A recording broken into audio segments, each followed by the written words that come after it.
नमस्कार, मैं हूं संदीप कुमार।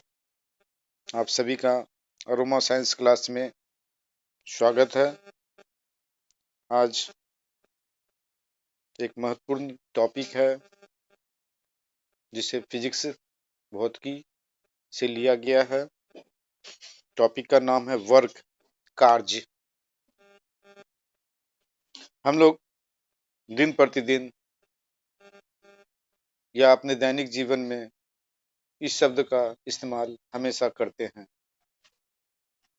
जैसे जब हम किसी से यूं ही ऐसे पूछ देते हैं आप क्या करते हैं, उनका जवाब होता है हम काम करते हैं, हम कार्य करते हैं, हम कुछ काम करते हैं, वर्क करते हैं। लेकिन वो उस समय ठीक हैं, ठीक माने जाते हैं, क्योंकि ऐसा बोला जाता है in our daily life whatever we do is called work or action or act। यदि हम कंप्यूटर के सामने अगर बैठे हुए हैं, एक टकी टकी निगाह से उसे देख रहे हैं, तब भी हम वहाँ कुछ न कुछ करते हैं। तो फाइल बनाते हैं, फाइल का ट्रांसफर करते हैं, कुछ लिखते हैं, कुछ प्रिंट करते हैं, कुछ टाइप करते हैं, कोई चीज़ थॉट को पढ़ते हैं। ऐसा माना जाता है कि हम कुछ काम करते हैं। लेकिन साइंस की भाषा में, फिजिक्स के अनुसार, वर्क का जो डिफिनेशन है, अर्थात कार्य का होना जो है, वो बिल्कुल डिफरेंट है, अलग है। उसका परिभाषा बिल्कुल अलग है। देखिए फिजिक्स के अनुसार वर्क का डिफिनेशन क्या होता है। पहले तो हम लोग समझते हैं वर्क को हिंदी में कार्य कहते हैं। In real sense work is transferred energy. Doing work is nothing but the act of energy transfer. Work is said to be done by a force when the body is displaced actually through some distance in the direction of the applied force। इसका मतलब क्या है कि कार्य force के द्वारा, बल के द्वारा कार्य का होना तभी कहा जा सकता है जब कोई बॉडी या वस्तु कुछ दूरी तय करके डिस्प्लेस हो, विस्थापित हो, अपना जगह बदले, लेकिन वो ग्राउंड लेवल पर ही बदले। और बल का लगना और वस्तु का विस्थापित होना दोनों का दोनों एक ही डायरेक्शन में हो, तभी हम बोल सकते हैं कि कार्य हुआ। हम लोग जानते हैं energy transferred to the object is positive work. जब ऊर्जा किसी वस्तु में ट्रांसफर्ड होता है, स्थानांतरित होता है, तो हम उसे पॉजिटिव वर्क कहते हैं। और हम लोग यह भी जानते हैं energy transferred from the object, यह भी जानते हैं कि ऑब्जेक्ट से जो एनर्जी प्राप्त होता है, मिलता है, उसे हम लोग निगेटिव वर्क कहते हैं। बिल्कुल सीधा सा बात है। दूसरी बात यह भी जानना हमें जरूरी है कि कार्य कब शून्य माना जाता है, जीरो माना जाता है। जब हम किसी वस्तु पर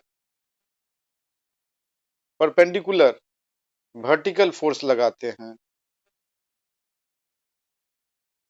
ठीक है, वर्टिकल फोर्स लगाते हैं और वस्तु डिस्प्लेस भी नहीं होती है, तो इस अवस्था में हम बोलते हैं कि कार्य शून्य है, work done equal to zero. एक और विकल्प है, जब थीटा का मान 90 डिग्री होता है ना, तब भी हम लोग क्या कहते हैं कि कार्य शून्य है। एक और विकल्प है सर्कुलर पाथ पर जो किसी वस्तु द्वारा जो मोशन होता है उस अवस्था में भी कार्य शून्य माना जाता है। एक और विकल्प है लौट गई वस्तु, उस अवस्था में भी क्या होता है, कार्य शून्य माना जाता है। यदि वस्तु विरामा अवस्था में है, रुकी हुई अवस्था में है, उसमें कोई मूवमेंट नहीं हुआ है, तब भी हम बोलते हैं वर्क शून्य, जीरो हुआ। एक और विकल्प है यदि बल ही नहीं लगा वस्तु पर, तब भी हम लोग बोलते हैं कार्य शून्य हुआ। एक और विकल्प है जब हम बल लगाते हैं, वस्तु विस्थापित नहीं होती है, जगह नहीं बदलती है, तब भी हम बोलते हैं कार्य शून्य हुआ। जैसे हम एक मजबूत खड़ी दीवार पर धक्का देते हैं, दीवार नहीं गिरता है, यूं का यूं खड़ी रहती है दीवार।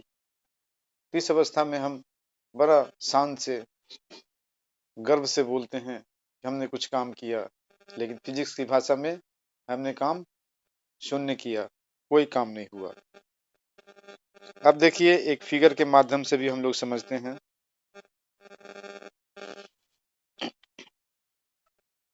देख यहाँ देखिए एक फिगर है, बॉक्सनुमा जो बना हुआ है वो एक वस्तु है, दूसरी तरफ जो है वो भी एक वस्तु है, बॉक्स की तरह वस्तु है, ऑब्जेक्ट है, एक बॉडी है।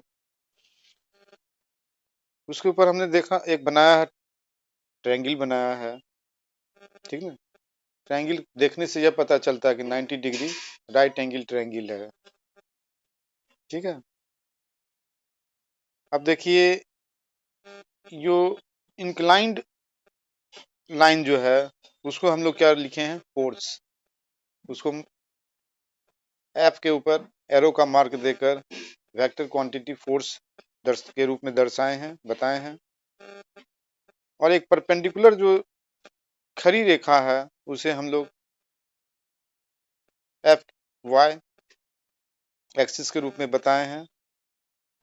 और एक परी रेखा जो है पृथ्वी के समांतर जो है, पैरेलल जो है, हॉरिजॉन्टल लाइन जो है उसको हम लोग एफ एक्स एक्सिस के रूप में बताए हैं। बीच में हम लोग बेस और हाइपोटेन्यूज जो कर्ण है, इंक्लाइंड रेखा जो है ना, लाइन है, उसके बीच जो एंगल बताए उसको थीटा से निरूपित किए हैं। अब इस वस्तु पर हम लोग बल लगाते हैं तो ये वस्तु जो है अपना स्थान बदलकर दूसरा स्थान प्राप्त करता है, तो यह वस्तु का क्या हुआ, विस्थापन हुआ, मतलब जगह बदला। इस अवस्था में हम लोग यह भी जान लेते हैं कि यदि अप डाउन अगर फोर्स होता लगता है ना, मतलब परपेंडिकुलर जो है, वर्टिकल जो है, लंबवत जो लाइन है ना, उसको हम लोग एफ वाई एक्सिस बताते हैं, जिसका मान हम लोग रखते हैं एफ साइन थीटा। और जो हमारा जो एफ एक्स जो है जिसके ऊपर एरो का मार्क है, उसका मान हम लोग रखते हैं एफ कॉस थीटा।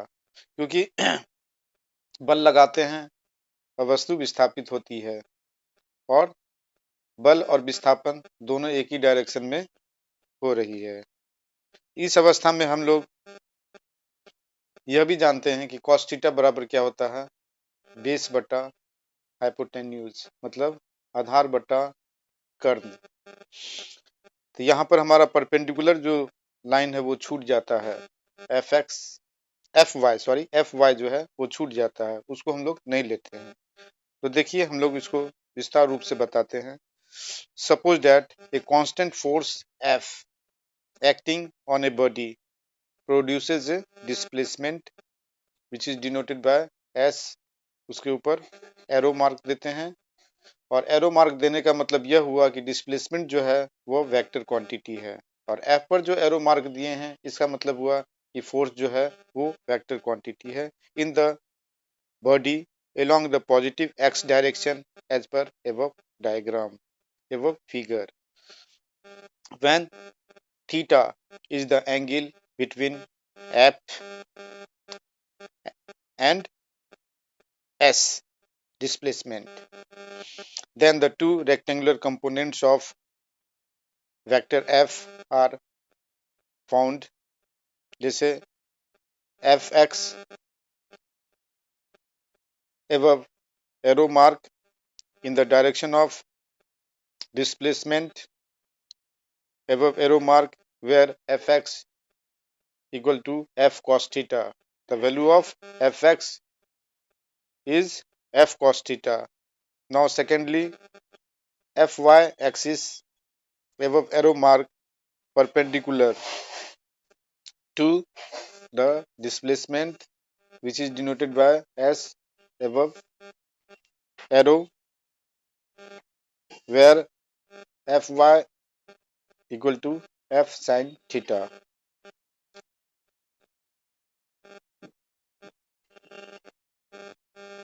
देखिए उसके बाद क्या पता चलता है. The component Fy above arrow does no work, as the body does not move up or down. All the work is done by the component Fx above arrow, that is work done equal to Fx into displacement. अब we put the value of Fx, that is F cos theta. Now work done equal to F cos theta into displacement.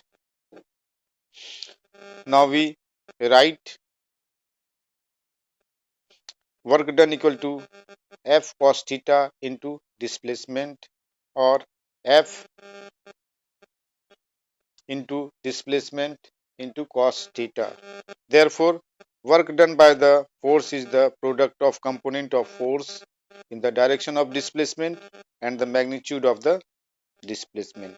Now we write work done equal to F above arrow गुने S above arrow गुने cos theta, या work done equal to या W equal to F above arrow dot S above arrow. कहने का मतलब यदि हम W बराबर F above arrow dot S above arrow में अगर डॉट को हटा देते हैं तो हमें cos थीटा को रखना पड़ेगा. जैसे W बराबर F above arrow into S above arrow गुने cos थीटा. अब देखिए वर्क का एक और मैथमेटिकल डिफिनेशन है. Work done bye a force is the dot product of the force and the displacement. कहने का मतलब कार्य जो है उसका एक गणितीय परिभाषा है, जिसे हम इस प्रकार बता सकते हैं. यह गणितीय परिभाषा जो है वो है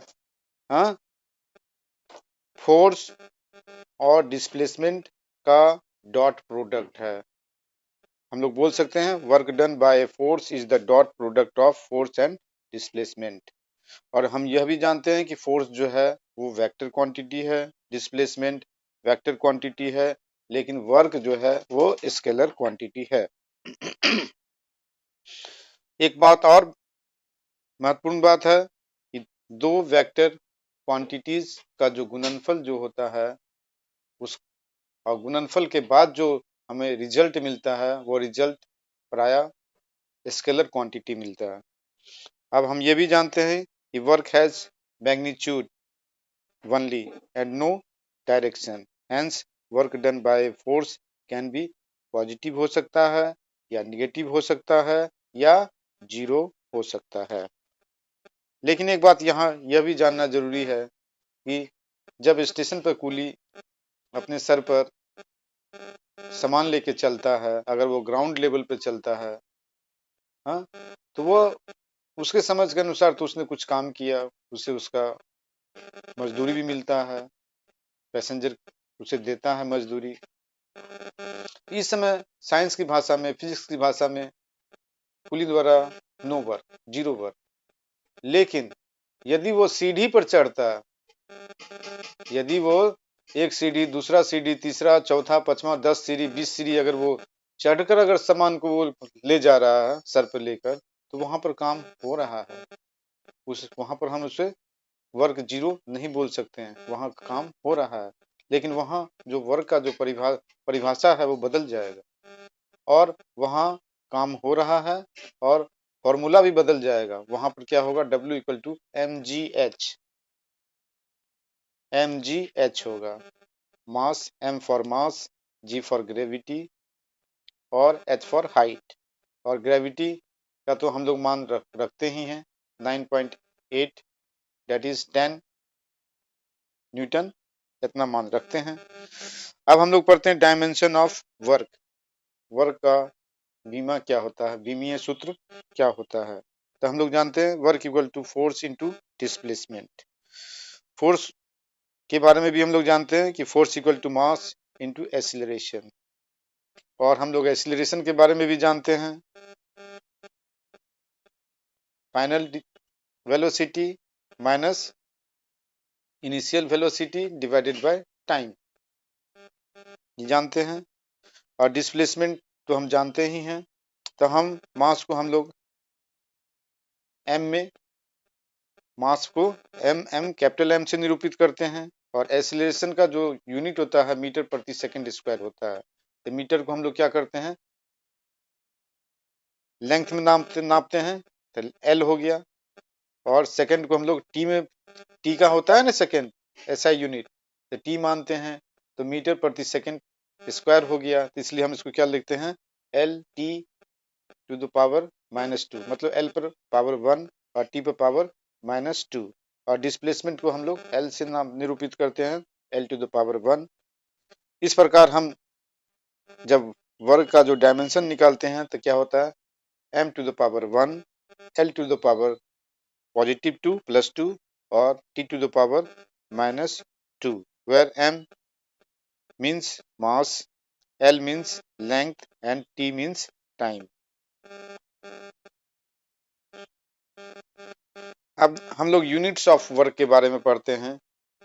कार्य की का मात्रक। The units of work are of 2 types, 2 प्रकार के होते हैं यूनिट्स। दे आर एजेंडर, जो इस प्रकार हैं, नीचे लिखे गए हैं। एक होता है एब्सोल्यूट यूनिट्स। ये क्या होता है, एब्सोल्यूट यूनिट्स। एब्सोल्यूट का मतलब होता है निरपेक्ष, उसको हिंदी में कहते हैं निरपेक्ष। और यूनिट्स का मतलब क्या होता है, इकाई। यूनिट मीन्स इकाई। दूसरा जो यूनिट होता है वो होता है ग्रेविटेशनल यूनिट्स। ग्रेविटेशनल मीन्स होता है गुरुत्वाकर्षण इकाई। इसे हम दूसरी भाषा में बोलते हैं प्रैक्टिकल यूनिट्स, व्यवहारिक इकाई। तो हम लोग चलते हैं एब्सोल्यूट यूनिट्स ऑफ वर्क के अंतर्गत। सबसे पहले पढ़ते हैं SI unit of work. Work done is said to be 1 joule when a force of 1 Newton actually moves a body through a distance of 1 meter in the direction of applied force।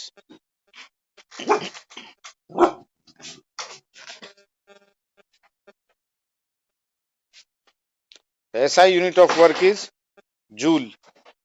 Joule is denoted by capital J. Now we say that work equal to force into displacement cos theta।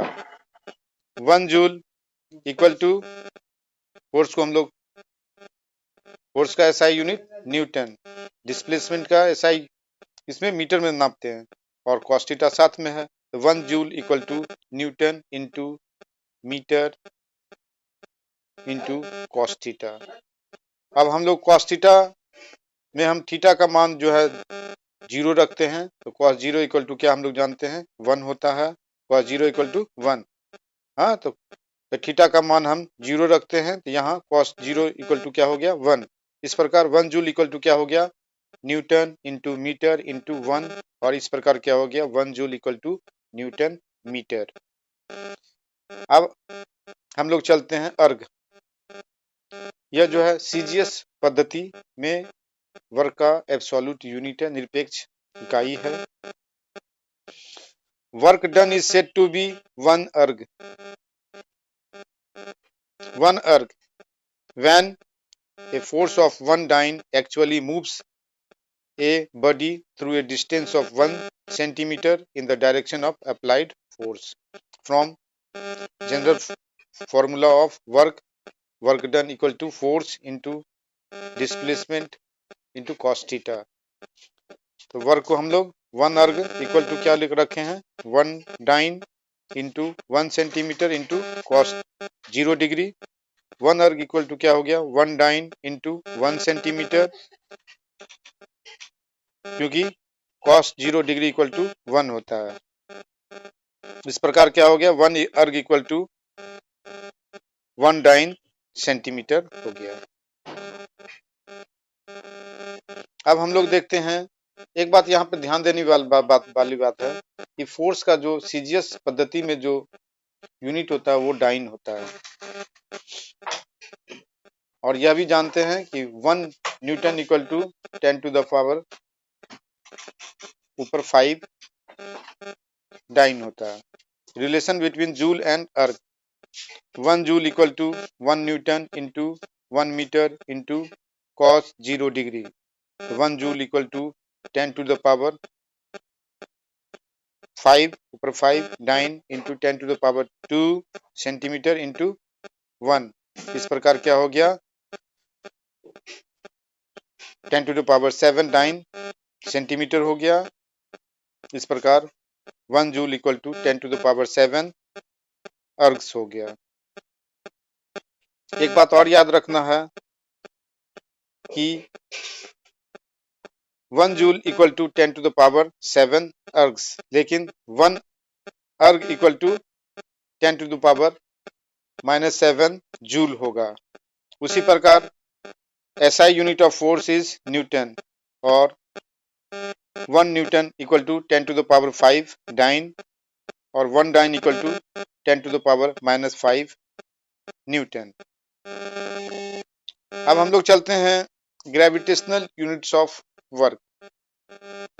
Gravitational unit of work को हम लोग कहते हैं practical unit of work. इसके अंतर्गत रखा गया kilogram metre. यह MKS सिस्टम के तहत है। 1 kg मीटर इक्वल टू क्या होता है 9.8 जूल्स होता है। 1 kg metre equal to 9.8 joules होता है। अब हम लोग चलते हैं ग्राम सेंटीमीटर। इसे हम लोग सीजीएस सिस्टम के अंतर्गत रखते हैं। 1 ग्राम सेंटीमीटर इक्वल टू क्या होता है 980 अर्ग्स।